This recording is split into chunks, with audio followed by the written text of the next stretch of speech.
என்னை ஆட்கொண்டவரும் நான் சேவிக்கிறவருமானேன். ஆண்டவராகிய இயேசு கிறிஸ்துவின் நாமத்தினாலே அன்பின் நல்வாழ்த்துக்கள்.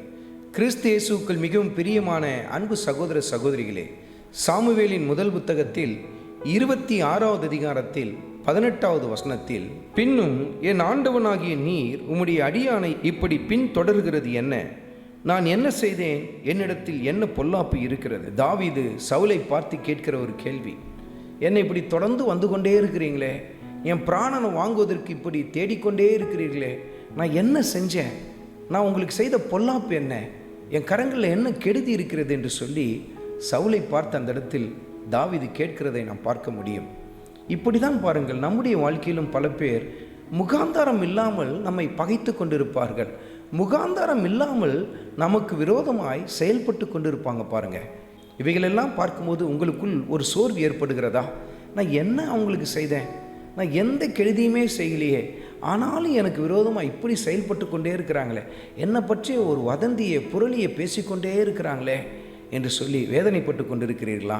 தாவீதும் இப்படி தான் சவுலின் நிமித்தம் தன் வேதனையை அந்த இடத்தில் வெளிப்படுத்துகிறார்.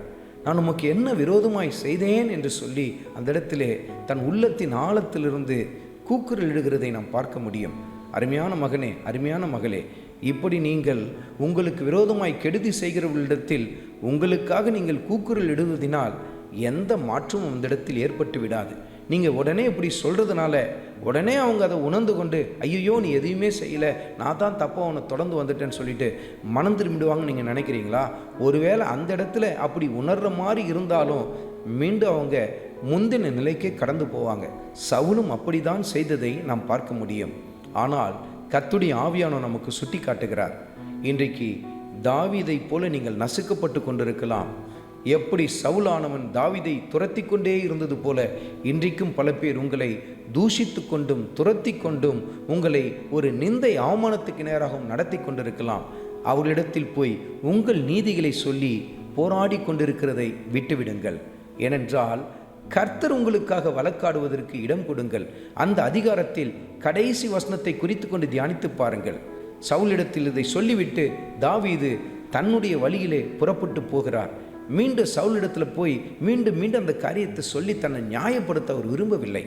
இப்படி தான் நாமும் செய்ய வேண்டும். நமக்கு விரோதமாய் மற்றவர்கள் பல காரியங்களை பேசலாம், புரளிகளை கிளப்பி கொண்டிருக்கலாம். ஆனால் அவங்கள்ட்டெல்லாம் போய் நீங்கள் உங்களுடைய நீதியை குறித்து பேசாதீங்க. ஆண்டவர் இயேசு கிறிஸ்து உங்களுக்காக வழக்காடுவதற்கு இடம் கொடுங்கள் என்று சொல்லி கர்த்தருடைய ஆவியானவர் உங்களோடு கூட இடைப்பட்டு கொண்டிருக்கிறார். உங்கள் வழியிலே, அதாவது கர்த்தர் உங்களுக்கு வைத்திருக்கிற பாதையிலே நீங்கள் முன்னேறி போய்கொண்டே இருங்கள். அவர்களை குறித்து கவலைப்பட்டு கலங்குவதையும் சோர்ந்து போவதையும் விட்டுவிட்டு கர்த்தர் உங்களுக்கென்று வைத்திருக்கிற மகிமையான தரிசனங்களை நோக்கி முன்னேறி போங்கள் என்று சொல்லி கர்த்தருடைய ஆவியானவர் உங்களோடு கூட இடைப்படுகிறார். அருமையான மகனே, அருமையான மகளே, தளர்ந்து போய்விடாதே, சோர்ந்து போய்விடாதே. ஆண்டவர் இயேசு கிறிஸ்துவை இன்னும் அதிகமாய் உறுதியாய் தொடர்ந்து பின்பற்றி போய்கொண்டே இரு. கர்த்தர் உன் வாழ்க்கையிலே உனக்காக வழக்காடுவதை நீ வெளியரங்கமாய் பார்க்க ஆரம்பிப்பாய். ஆண்டவராகிய இயேசு கிறிஸ்துவின் கிருபை உங்கள் அனைவரோடும் கூட இருப்பதாக. ஆமென்.